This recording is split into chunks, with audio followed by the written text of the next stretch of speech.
에돔의 포악함이라는 제목으로 잠시 말씀을 나눠보도록 하겠습니다.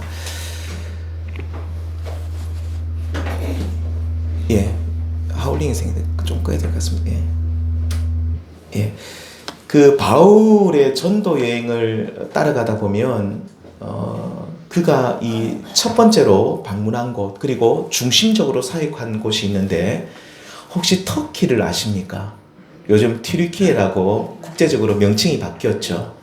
튀르키예라고 바뀌었는데, 이 튀르키예, 터키, 우리 터키가 더 익숙한데 이 신약 성경의 지리적 배경이 되는 곳입니다. 그래서 성경에 보시면 소아시아 일곱 교회라는 곳 있죠. 그 계시록의 말씀에 나오는 이 소아시아가 이 사실은 터키 지역입니다. 아무튼 이 바울은 이 소아시아를 중심으로 또 전도를 많이 하였고, 또 실제로 이곳에 교회들을 세웠습니다. 이 터키 사람들은 우리나라 사람들에 대해서 굉장히 사실 호의적이죠. 우리나라는 이 터키를 혹시 형제 나라라고 들어보셨습니까?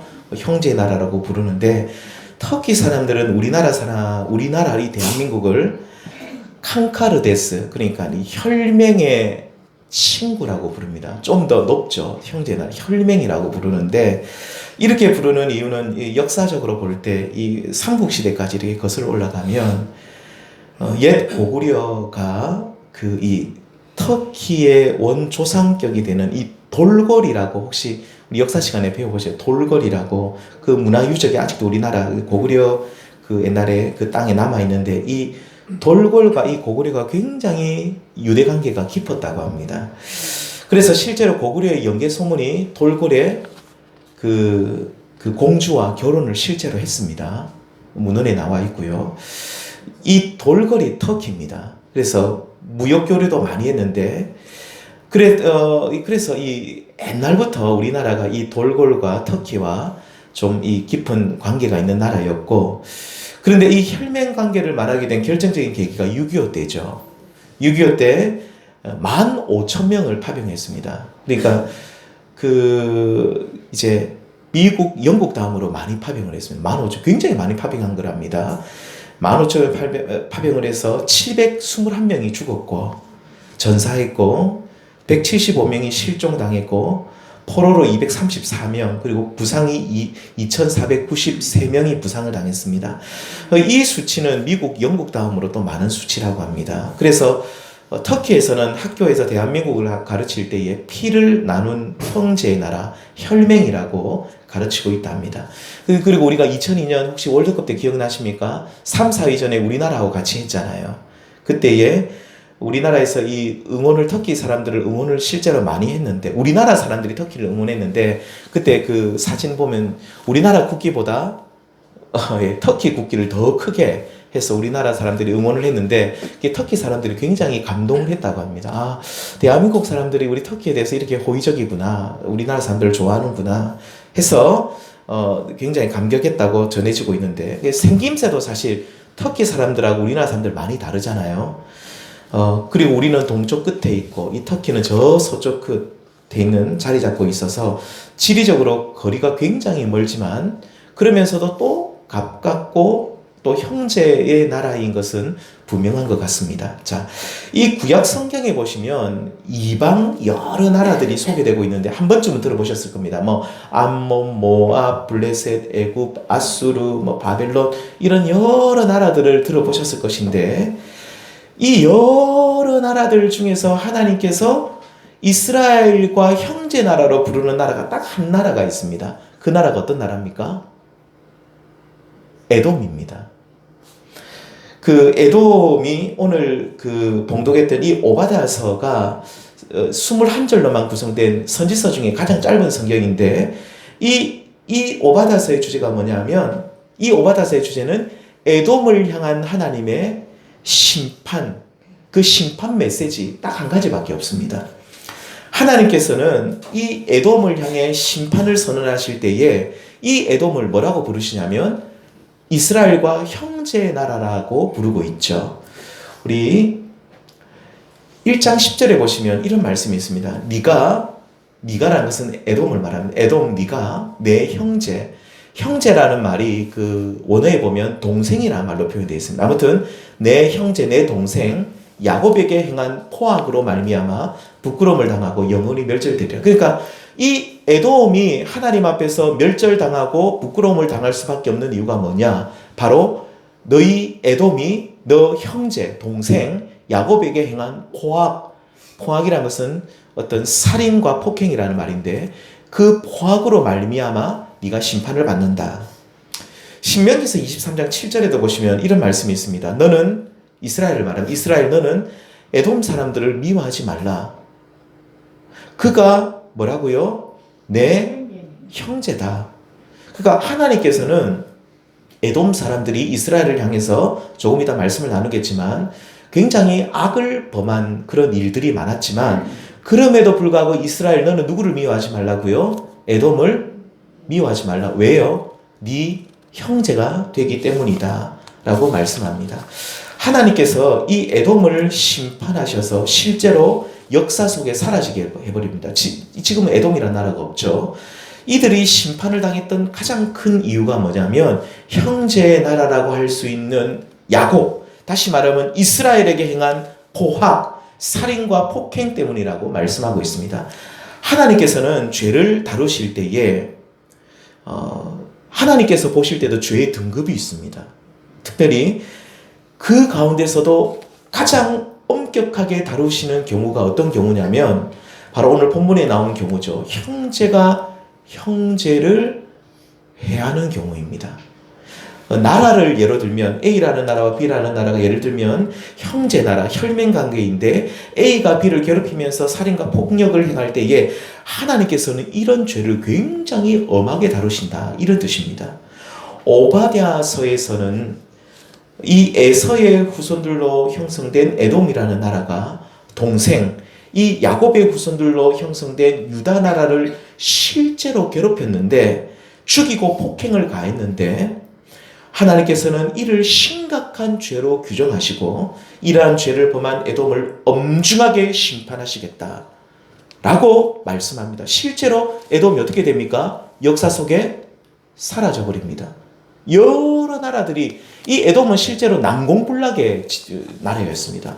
1500m 이상 되는 높은 고지에 그리고 그 요새들이 이제 동굴 안에 요새를 만들어서 누구도 이 에돔을 넘볼 수 없을 것이라 했는데 하나님께서는 이 에돔을 무너뜨린다고 하셨는데 실제로 에돔은 무너졌습니다. 하나님을 알지 못하는 세상에서 불신자가 불신자를 괴롭히거나 혹은 이 악한 세상이 믿는 자들을 핍박할 때 하나님께서는 이러한 괴롭힘과 핍박을 죄악으로 보시고 하나님은 심판하시는데 그런데 이런 죄보다도 더 심각하게 여기시는 죄가 뭐냐면 믿음의 형제들끼리 싸우는 일입니다. 특히 오늘 말씀에 나온 에돔이 형제의 나라 유다를 향해서 포악, 다시 말하면 살인과 폭력을 행사할 때 이렇게 형제가 형제를 향해서 칼을 겨누고 실제로 형제가 형제를 괴롭히고 형제가 형제에 대해서 해를 가할 때에 하나님께서는 이 죄를 굉장히 엄하게 다루시고 심판하십니다. 그래서 하나님께서는 교회 안에서 치고받고 싸우는 폭행이 일어날 때 하나님은 그 죄를 굉장히 엄하게 다루십니다. 우리는 교회 안에서 형제 자매들끼리 싸우는 일을 우리는 하지 말아야 됩니다. 만약에 하나님이 그렇게 싸우게 되는 일이 생길 때는 하나님은 그 죄를 그냥 넘어가지 않으시고 일반 사회에서 일어나는 폭행보다 더 크게 하나님은 가중처벌하신다. 그런 말씀을 드릴 수 있는 것이죠. 갈라디아서 6장 10절 말씀 같이 한번 읽겠습니다. 시작. 그러므로 우리는 기회 있는 대로 모든 이들에게 착한 일을 하되 더욱 믿음의 가정들에게 할지니라. 하나님께서는 우리가 선을 행할 때도 순서가 있다고 말씀하시는데 우선순위가 있는데 그것은 먼저 누구에게 먼저 하라고요? 믿음의 가정들에게 먼저 하라는 겁니다. 뭐 예를 들면 교회 안에 힘든 분들이 있다면 우리가 밖에 나가서 어떤 기관에 구제하고 막 이것보다 물론 그것도 중요한 일입니다. 뭐 어려운 이웃을 도와주고 막 이렇게 하는 것도 필요한 일이지만 너희들이 먼저 교회 안에 어려운 형제 자매들부터 먼저 돌아보라. 그러니까 하나님께서 선을 행하고 구제를 행하는 구제를 행할 때에도 우선순위가 교회 안에 어려운 형제자매가 있다면 그들에게 먼저 모든 이에게 착한 일을 하지만 더욱 믿음의 가정들에게 하라는 말은 우선순위를 믿음의 가정들에게 하라는 그런 말씀인 것이죠. 이렇게 우리 하나님께서는 믿음의 가정, 믿음의 성도들을 향해서 우선적으로 사랑과 관심을 가지고 계십니다. 선을 행하는 우선 대상이 된다는 뜻이죠. 자, 그런데 믿음의 형제가 믿음의 형제를 향해서 선을 행하기는커녕 악을 범할 때, 믿음의 형제를 향해서 폭행을 가할 때 하나님께서는 그 죄를 더 엄하게 보시고 책망하십니다. 믿지 않는 자들이, 하나님을 모르는 자들이, 혹은 이 세상이, 이 악한 세상이 믿음의 형제들을 괴롭히는 것보다 훨씬 더 심각하게 그 죄를 다루신다는 뜻이죠. 이삭과 리브가 사이에 쌍둥이 형제가 태어났습니다. 형이 에서고 동생이 야곱인데, 에서는 오늘 그 말씀의 어떤 주인공이 되는 오바댜서의 주인공이 되는 이 에돔의 조상이 됩니다. 에서는 에돔의 조상이 되고 야곱은 이스라엘, 다시 말하면 유다의 조상이 됩니다. 야곱의 이 12아들들이 12지파가 되어서 이스라엘을 형성하기 때문에 사실 이스라엘의 원조상은 야곱이라고도 말할 수 있죠. 이렇게 사실 에돔과 이스라엘은 에서와 야곱이라는 쌍둥이 형제에게서 나왔기 때문에 형제 나라가 되는 겁니다. 이러한 형제 나라로 볼 수 있는데, 특별히 이 에돔이 힘을 가졌을 때 유다를 괴롭힌 모습을 하나님께서는 보셨고 엄하게 책망하시는데, 그 엄하게 책망하는 내용이 오바댜서에 있는데, 자, 그렇다면 에돔은 어떻게 이스라엘, 다시 말하면 형제 이스라엘 유다를 괴롭혔는가? 오늘 두 가지만 말씀을 드리겠습니다. 첫 번째입니다. 첫 번째, 에돔은 유다가 바벨론에 의해서 멸망을 당하고 있을 때에 옆에서 조력자 혹은 방관자로서 있었습니다. 사실 에돔이 유다를 직접 쳐들어가가지고 막 칼로 유다 사람들을 죽이고 그렇게 하지는 않았습니다. 하지만 하나님께서는 오늘 본문 10절 말씀처럼 너희가 형제 곧 야곱을 향해서 포악을 행했다, 살인과 폭행을 행했다라고 하시는데, 이게 무슨 뜻입니까? 쳐들어가지도 않았는데 직접 칼을 들고 막 들어가가지고 막 죽이지도 않았는데 이게 무슨 뜻인가? 북쪽 이스라엘은 주전 722년에 아수르 제국에 의해서 멸망당하고 남아있던 남쪽 유다는 주전 586년에 바벨론 제국에 의해서 무너지게 되는데, 자, 이때 우리 성도님들 고대 전쟁에서 이기면 어떤 일이 일어날까요? 포로로 끌고 갑니다. 쓸만한 사람들은.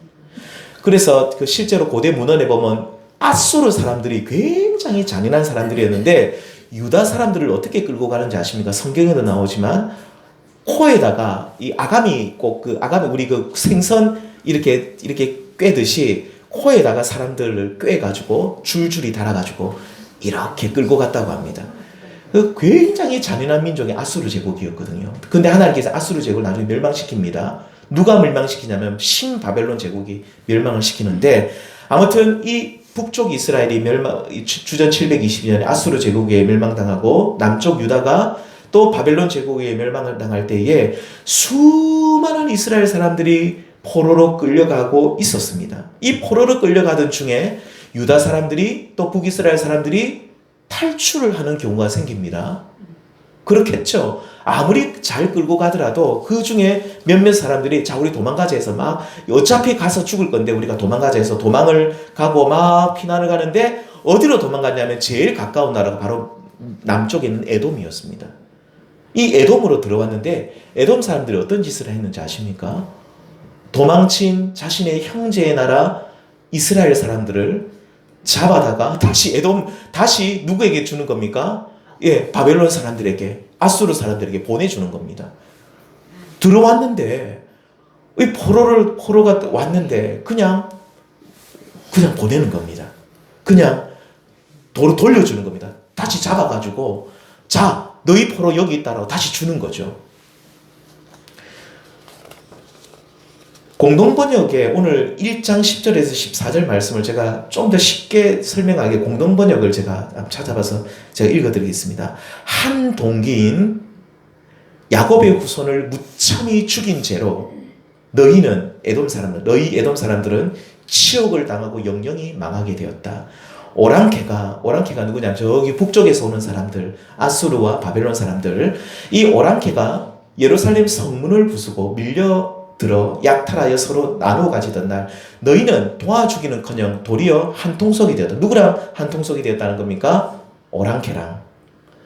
동기인 유다가, 형제인 유다입니다. 형제인 유다가 재난을 당하는데 너희는 고소하게 여기고, 유다 백성이 망하는데 흐뭇해하며 몸을 뺄 수 없는 궁지에 몰리는데 마구 입을 놀려대는가 하면 약 올린다, 그 말입니다.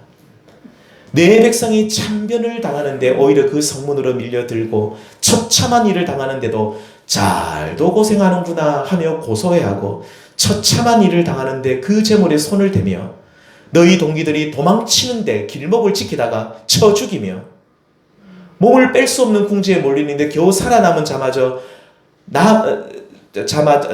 남은 자마저 남의 손에 팔아넘기니, 남의 손이라는 것은 바벨론과 아수르 제국을 말합니다. 그 사람들에게 돈을 주고 팔았던 것 같습니다. 팔아넘기니 너희가 어찌 그럴 수 있느냐. 하나님의 무서운 책망이죠. 북쪽 오랑캐 바벨론 아수르 사람들이 쳐들어와서 잔인하게 유다 사람들을 죽이고 예루살렘을 멸망할 때에 이들은 도망친 포로들을 잡아서 도로 넘겨주거나 중간에 죽이거나, 아니면 옆에서 뭐라고 말하냐면 잘도 고생하네, 너희들 고소하다라고 막 조롱을 하는 겁니다. 우리 성도님, 잔소리하는 시어머니보다 말리는 누가 더 밉다고요? 그런 짓을 하는 겁니다. 실제로 에돔 사람들이 막 이 유다를, 이 예루살렘을 쳐들어가지 않았는데 도망친 사람들이 있으면 옆에서 잡아가지고 넘겨주고, 돈을 받고 넘겨주고, 때로는 죽이기도 하고, 때로는 그 고통을 당하는 형제의 나라 이스라엘과 유다 사람들이 아수르에서 바벨론에서 고통을 당할 때 옆에서 막 고소해하고 막 웃으면서 조롱을 하고 너희 잘 되었다 고소해하고 막 그렇게 했다라고 하죠. 누가요? 에돔 사람들이. 하나님께서는 이런 에돔의 죄악을 처음부터 끝까지 다 지켜보고 알고 계셨고, 그래서 이제 내가 너희 에돔을 심판하겠다라고 오늘 오바다서에서 말씀하고 있는 것입니다.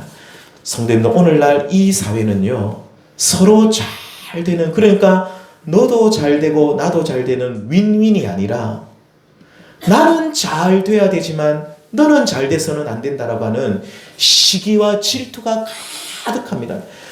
이 세상 사람들은 너무 시기 질투가 가득해요. 누가 잘 되면 너무너무 배 아파하고, 못 되면 어떻습니까? 아이고 안 됐네 하면서 뒤에 돌아서서 웃죠. 이런 사회 풍조가 갈수록 더 심화되고 깊어지는 것 같습니다. 정말 안타까운데, 자, 세상 사람들이야 그렇다고 차치해 둡시다. 뭐 그럴 수도 있죠. 하나님을 모르니까. 그런데 자, 하나님을 모르는 사람은 그럴 수 있습니다. 자, 문제는 하나님을 믿는 우리 성도들이, 우리 중에 누가 형제가 고난을 당할 때에, 오늘 우리가 요즘 욥기서 말씀을 보고 있는데, 욥처럼 누군가가 고통을 당할 때, 욥에 당했던 그 고난처럼 누가 고난을 당할 때에, 힘들어할 때에 함께 아파하지는 못하고, 오늘 본문에 나온 에돔 사람들처럼 고소해하고 방관하면서 형제의 아픔을 즐기는 이들이 있다는 사실이죠. 정말로 하나님이 우리 교회를 보시면서, 우리 형제 자매들을 보시면서 그러한 자들이 있다면 하나님은 정말로 가슴 아파하시고 통탄해 하십니다. 교회가 그렇죠. 옆에 있는 교회가 잘 되면 어떻게 하면 됩니까? 왜 축하해주고 기뻐해주면 되는데, 그리고 또 만일 이웃 교회가 여러 가지 어려운 일들을 당하여서 옆에 있는 교회가 고통을 받고 있다면 우리는 어떻게 될까요? 함께 아파하면서 기도해야 줘야 되는 것이죠. 근데 성도님들, 어떤 성도나 어떤 교회나 어떤 믿음의 공동체가 고난받는 것이 교회가 고통을 받는 이유 중에 하나가, 욥의, 오늘 우리가 욥기서를 보고 있지만 욥의 고난처럼 하나님께서 이 별다른 잘못이 없는데도, 자, 이들의 믿음을, 교회를 더욱더 굳건하게 하시기 위해서 교회 가운데 별 잘못이 없는데도 고난을 주는 경우도 있습니다. 자, 하지만 많은 경우는 하나님 앞에서 잘못했을 때에 그 잘못을 깨닫게 하시기 위해서 형제나 자매나 혹은 교회 가운데 또 큰 어려움을 주시는 경우가 있죠. 자, 이렇게 자신들의 잘못, 죄악으로 인해 고통받을 때 이들은 그 고통을 끝까지 사실은 다 받아야만 하는 것입니다. 우리는 이들의 형제 자매들의 고통을 보면서 함께 아파하고 함께 기도하고 우리는 누구처럼요? 에돔처럼 형제의 아픔을 즐기고 고소하게 생각해서는 절대로 안 됩니다. 왜 그렇습니까? 왜 그렇습니까? 우리도 에돔 사람들처럼 심판을 받을 수가 있고요. 또 하나, 왜 우리가 형제가 고통받을 때에 그것을 우리가 고소해서는 안 되냐면 잠언서 말씀에 이런 말씀이 있습니다. 내 원수가 넘어질 때에 즐거워하지 말며 그가 엎드러질 때에 마음이 기뻐하지 말라. 여호와께서 이것을 보시고 기뻐하지 아니하사 그의 진노를 그에게서 옮길까 두려우니라. 자, 18절에 그의 진노를 그에게서 옮기실까? 그의 진노라는 것은 뭐냐면 이 원수들을 향한 진노를 그에게서 옮긴다는 말은 누구에게 옮긴다는 말입니까? 그 진노가 나에게 온다는 말입니까? 그런 뜻이 아닙니다. 하나님의 진노가 그 원수들에게서 옮겨질까 두려우니라. 그러니까 그 진노가 끝날까 두려우니라. 그런 말씀입니다. 이 말씀은 조금 설명이 필요합니다. 자, 우리가 생각할 때 악을 범한 이들이 하나님의 진노를 받을 때에 결코 기뻐하지 말아야 하는 이유는 어떤 사람이 정말 나쁜 짓을 했어요. 근데 막 하나님의 진노를 당할 때 우리가 거기서 고소해하고 막 기뻐하지 말아야 하는 이유는 하나님께서 당신의 진노를 악인에게서 옮길 수 있기 때문입니다.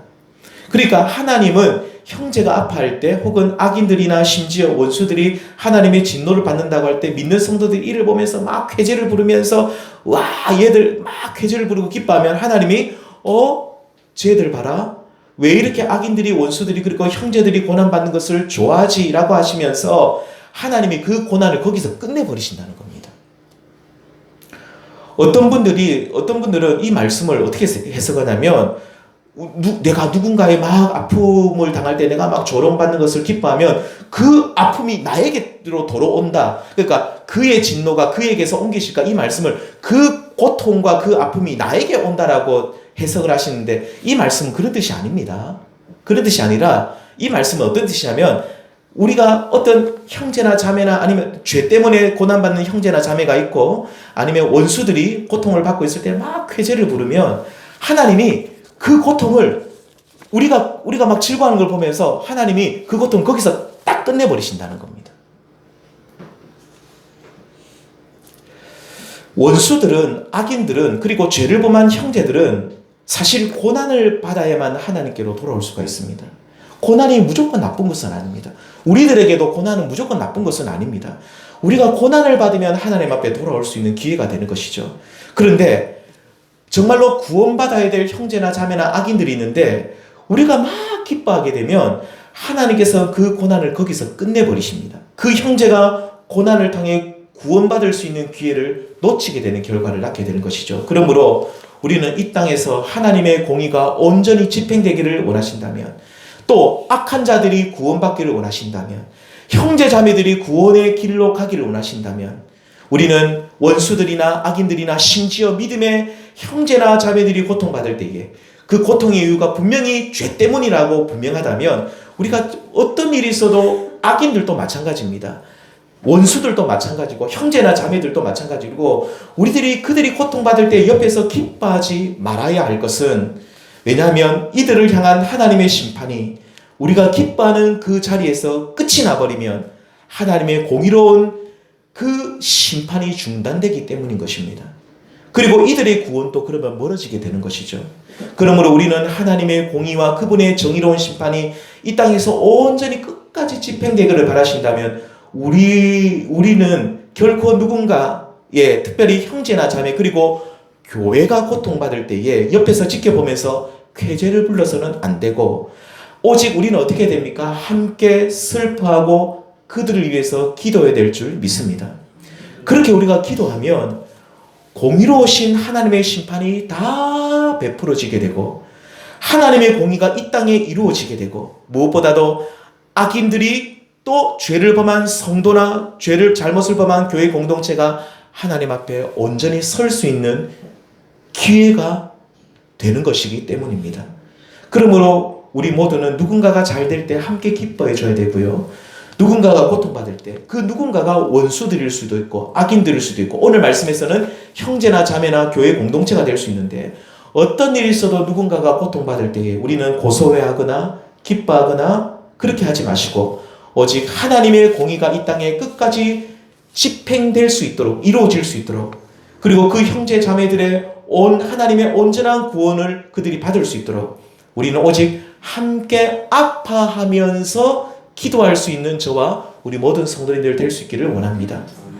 에돔처럼 형제의 아픔을 조롱하거나 고소해하는 악한 자들이 되어서 우리는 그렇게 막 고소해하고 막 기뻐하면 하나님의 공의가 거기서 끝이, 하나님의 공의로운 심판도 거기서 끝이 나지만 우리도 심판을 받습니다.